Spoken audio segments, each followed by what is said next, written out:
evening. You are tuning in to AWANI Tonight with me, Cynthia Ng. Health Ministry promises more granular data on COVID. And can recall elections stop party hopping? That's coming up.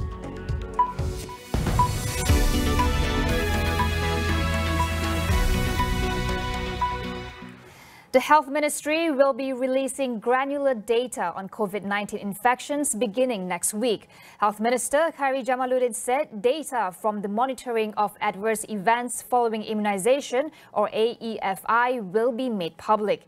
This, he said, is part of his commitment to provide more transparency. We will release a huge amount of data on AFIs by next week so that you can see exactly what kind of AFIs, sama ada headache, fever dan sebagainya, and also thromboembolic events. Yeah? Jadi kita akan release as part of my commitment to provide more transparency to you by next week on the AFI numbers. Tun Dr. Mahathir Mohamad said COVID patients marked as Category 3 should be admitted into hospitals to prevent more deaths.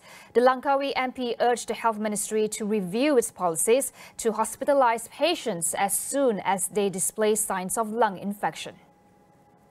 He said the current practice of only hospitalizing those who already require oxygen, namely in Category 4 and 5, is not good practice. This is because those quarantined at home have no access to oxygen or nurses, leaving patients in Category 3 with signs of lung infections unable to get treatment at home when it gets worse. He suggested the Health Ministry to set up temporary hospitals specifically to treat Category 3 patients and for the military to undertake the task, noting that they had the capability and past experience in setting up field hospitals. One way to prevent party hopping is to hold recall elections. Former Deputy Dewan Rakyat Speaker Datuk Sri Azalina Othman Said said she will submit a motion to Speaker Datuk Azhar Azizan Harun to table a recall bill in the next Parliament sitting. The Pengerang MP said she was glad that Prime Minister Datuk Sri Ismail Sabri Yaakob had discussed with the opposition bloc on introducing an anti-hopping bill, but said a recall act would be much more effective in holding MPs accountable for party hopping. Recall election is a system that allows voters in a constituency to remove their elected representative before the end of his or her term. In a statement earlier, Azalina said it was concerning that after 64 years of independence, incidences of party hopping still remain among elected reps. Azalina also said she intends to form a caucus on parliamentary reform and multi-party democracy among interested MPs. 18-year-olds in Penang will now be eligible to contest for state seats in the next election. The Assembly passed a bill to amend the state's constitution today, changing the eligibility age of candidates from state seats from 21 to 18 years old. The age cap to be a member of the Legislative Assembly was changed after bipartisan support from the 40-seat Assembly. Bagan Jermal Assemblyperson Soon Lip Chi said the amendment involves amending Article 12 of the Penang State Constitution, which concerns the requirement to be a member of the House. Penang is the 7th state to approve the eligibility age of candidates for state assembly seats from 21 to 18 after Sabah, Perlis, Terengganu, Sarawak, Kelantan and Perak. However, only 2 states, Sabah and Perak, have put in force the laws to lower the age cap to 18. Emerging research has shown that neurological impact of COVID-19 can accelerate dementia symptoms. Paula Barbarino from Alzheimer's Disease International said the revelation should be a cause for concern, as COVID-19 could further add to the dementia problem if symptoms are ignored. It seems clear now that some of the symptoms of COVID-19, like the loss of smell, for example, are symptoms of a neurological nature. So what is happening in this case is that there is the possibility of the barrier between the blood and the brain being broken as a consequence of getting COVID-19. And when that happens, certain factors that would accelerate your cognitive decline accelerate. So it looks like COVID-19 is acting as a brake in this barrier. Paula added that while dementia rates may drop temporarily as a result of the high number of deaths of people with dementia due to COVID-19, it may not provide the overall picture of the actual situation. This is because in the longer term, the numbers of people with dementia could rise significantly due to the neurological impact of COVID-19. We currently have 55 million people living with dementia. We thought that as a consequence of this pandemic, and because it strikes so much the people that have dementia, we reckon 25 to 45%. We thought that, in fact, the prevalence of people would go down as so many had been stricken by it. But it seems likely, also given the age of those that are now seeking diagnosis as a consequence, possibly, of having had COVID-19, that this number is going to get higher. Awareness is key, as Paula urged for governments to prioritize research on the subject so to avoid being further overwhelmed by the oncoming long-term effects of the pandemic. Government should be aware of that. COVID-19 has been considered a disease of the respiratory system so far, and people are worried with consequences to do with the lungs primarily. But the reality is different. I mean, there has been a lot of research done on what kind of organs are hit by COVID-19, especially in that long COVID phase that you have heard about.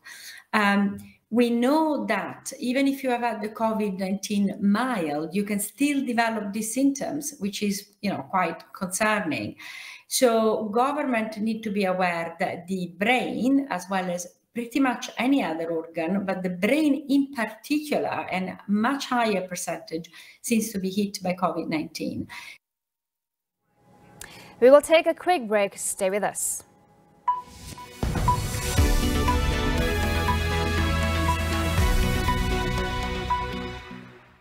Ingin jual dan beli kereta dengan mudah secara atas talian?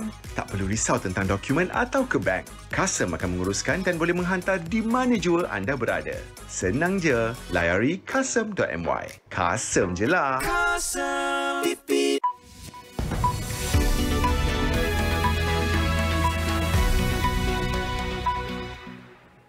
They say that a dog is a man's best friend, but this may not be the case in Malaysia, as incidents of animal cruelty is on the rise. Lawyer for animal rights Rajesh Nagarajan warns that as long as the management of stray animals, especially dogs, is not properly addressed, we may never be able to put a stop to cases of neglect and abuse. Rajesh recommends catch, spay and release method to properly manage strays. We do have a stray dog problem in Malaysia, and the problem is not being addressed by the stakeholders. Now, the stakeholders that I mean in this sense are the local councils. Now, the local councils have a duty to ensure that the area is free of stray dogs. So what we need to do is catch the dogs, spay them or neuter them, and then put them back on the street where they will live for the extent of their lifetime, and they cannot reproduce. So within a period of a few years, we won't have any more stray dogs in Malaysia. You'll only find dogs in people's homes as pets. But as long as you don't do spay and neuter for dogs, the problem will never end. It'll be a vicious cycle. Animal cruelty once again made headlines in Malaysia following reports that carcasses of dogs were dumped at Tanjung Bunga Beach and Sungai Kelian in Penang. The dogs were suspected to have been poisoned. Rajesh said Malaysia has a comprehensive law that sets the standard for good animal welfare, but enforcement is lacking. The Animal Welfare Act, we have Section 29, which states that anyone who abuses animals will go to jail for up to 3 years, and they'll get a minimum fine of 20,000 ringgit, maximum fine of 100,000 ringgit. Now, that is a deterrent. The problem is, if you read in the papers almost every day that people are going to jail, people are getting fined 50,000 ringgit, that will act as a deterrent. But you don't read that, do you? Because there's no enforcement.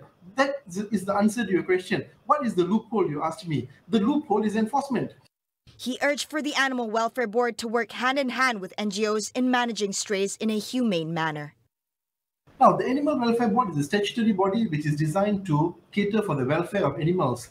And the Animal Welfare Board is a federal body. It was created by the Malaysian Parliament. So their job is to ensure that all the local councils, all the state governments work together and ensure that all work towards the welfare of animals, including the spaying and neutering of the animals. Because if you don't spay them, you don't neuter them, they will breed and the problem just gets bigger and bigger. So what is the Animal Welfare Board doing? I can answer that question for you. Nothing.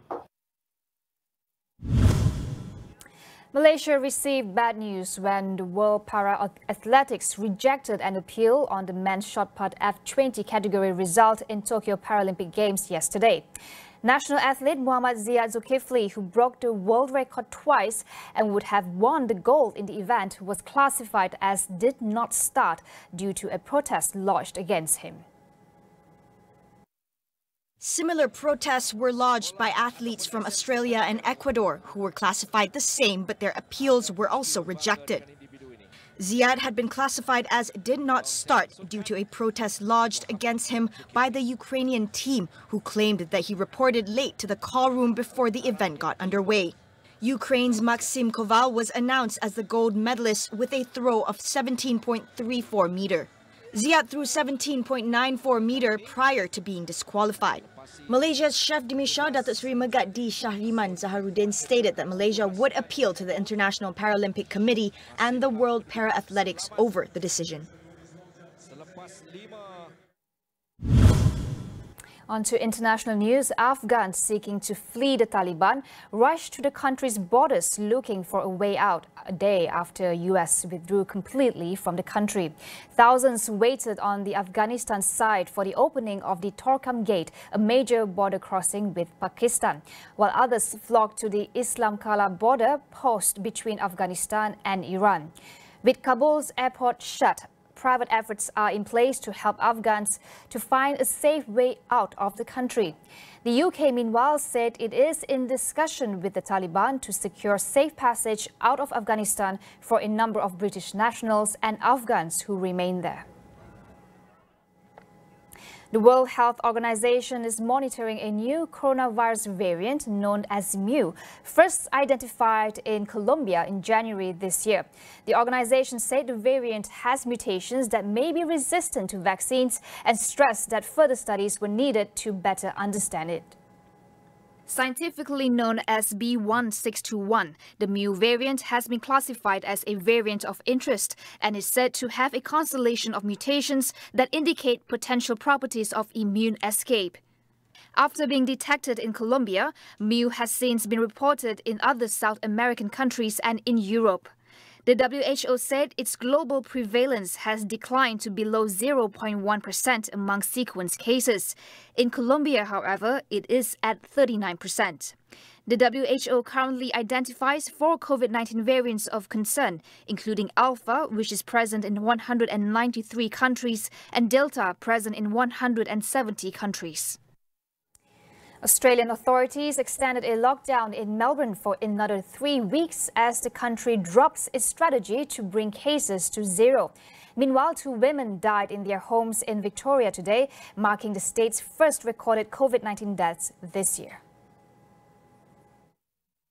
New cases jumped to 120 in Victoria from 76 a day earlier. Victorian Premier Daniel Andrews said he would consider easing restrictions once 70% of the state's adult population receive 1 dose of the vaccine, which he hopes to hit by September 23rd. Meanwhile, neighbouring New South Wales brought forward its target date to fully vaccinate 70% of the population above 16 to mid-September, as the recent outbreaks have spurred a surge in inoculation. State Premier Gladys Berejiklian said the state will open to international travellers when vaccinations reach 80%.